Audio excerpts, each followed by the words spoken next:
Nandyal TDP జిల్లా ప్రధాన కార్యదర్శి ఎన్ఎండి ఫిరోజ్ పాల్గొన్నారు।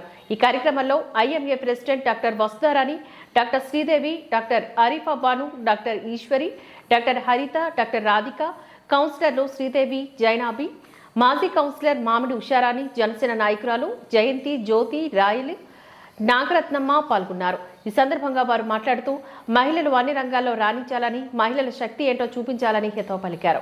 ఈ కార్యక్రమంలో పొదుపు మహిళలు, టీడీపీ కార్యకర్త మహిళలు అధిక సంఖ్యలో పాల్గొన్నారు।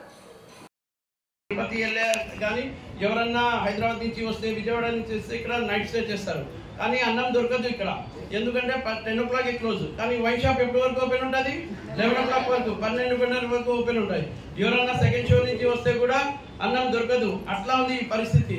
దానికోసం నేను ఒక్కళ్ళే హామీ ఇస్తున్నామా, కంపల్సరీ మా గవర్నమెంట్ వస్తే 11 o'clock వరకు మేము పర్మిషన్ ఇస్తామని చెప్తున్నానమ్మా అందరికీ। ఎందుకంటే మనం టూరిజంని డెవలప్ చేయాలి, ఎందుకంటే నంద్యాల జిల్లా అయిపోయింది, మనమే 10 o'clock 9:45కి క్లోజ్ చేస్తే ఏముంటుంది? టూరిజం ఎప్పుడు పెరగాలి? మన ఎమ్మెల్యేకి చెప్తే ఏం అర్థం కాదు, ఆయనకి ఎంతసేపు రిబన్ కటింగ్ చెప్తా ఏం చేయడన్నా। దానికోసం అమ్మ ఇది, దానికోసం మీ అందరికీ అంతవరకు బాగుంది। ఆ తర్వాత ఏంటి అంటే అందరు క్వశ్చన్ మార్క్ పెట్టేస్తారు, ఏమో మనం తెలియదు, ఇంకా అసలు ఆన్సరే ఉండదు। సో ఇది ఎందుకు చెప్తున్నానంటే, ఫస్ట్ ఆఫ్ ఆల్ మన పిల్లలు, ఇప్పుడు నెక్స్ట్ మీరంతా మిడిల్ ఏజ్డ్ ఉమెన్ ఉన్నారు, మీ పిల్లలు ఇంకా నెక్స్ట్ జనరేషన్ వాళ్ళని పెళ్లి చేస్తారు, ఆ తర్వాత వాళ్ళు ఏదైనా కష్టంలో ఉన్నప్పుడు మీ దగ్గరికే వచ్చేస్తారు, మీ మనసు ఊరికే ఉండదు, మన పిల్ల మన ఇంటికి ఇంకా ఎలాగో తెచ్చుకోవాలి అనుకుంటాం, అలా ఎన్నాళ్ళకి పెడతారు? అలా కాదు, వాళ్ళకు కొంచెం ఎడ్యుకేషన్ ఇవ్వడము, లేదా వాళ్ళ కాళ్ళపై వాళ్ళు నిలబడి వాళ్ళు సొంతంగా ఏదైనా చేసుకోవాలని ఫిరోజ్ అన్న గారికి నా హృదయపూర్వక ధన్యవాదాలు। ఈరోజు మనం మహిళలం ఇంతగా ముందుకు వస్తున్నామంటే ఇదంతా కూడా మన అన్న, మన ఆరాధ్య దైవం ఎన్టీ రామారావు గారి చొరవ। ఆయన స్థాపించిన తెలుగుదేశం పార్టీలో చంద్రబాబు నాయుడు గారు కూడా కొనసాగుతూ మనం మహిళలందరము ముందుండాలని చెప్పి, మనకు అన్న ఎన్టీ రామారావు గారు ఆస్తిలో హక్కు మహిళలకు కూడా ఉండాలని చెప్పి అప్పట్లోనే మనకు హక్కును కల్పించారు।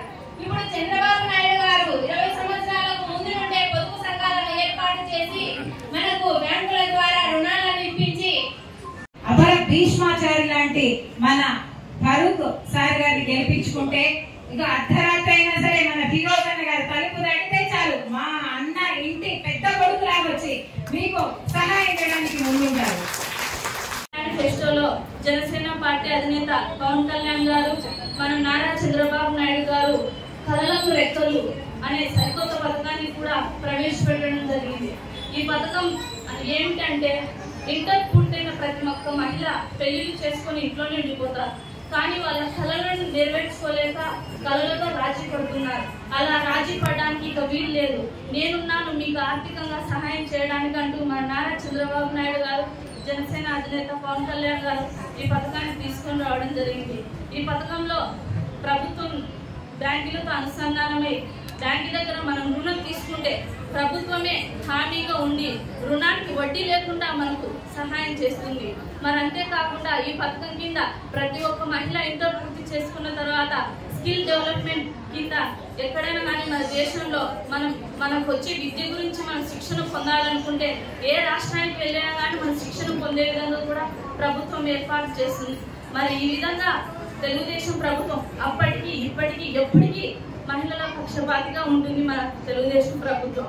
కాబట్టి వచ్చే ఎన్నికలలో మన నారా చంద్రబాబు నాయుడు గారిని సైకిల్ గుర్తుకు ఓటేసి గెలిపించుకొని మన నంద్యాల నియోజకవర్గంలో మన ఫరూక్ సార్ గారిని అత్యధిక మెజారిటీతో గెలిపించి మన వంతు ఫరూక్ సార్ గారికి సహాయం చేయాలని నేను కోరుకుంటున్నాను। మరి అంతేకాకుండా ఈరోజు మహిళా దినోత్సవ సందర్భంగా మీకు అందరికీ శుభాకాంక్షలు తెలియజేస్తున్నాను।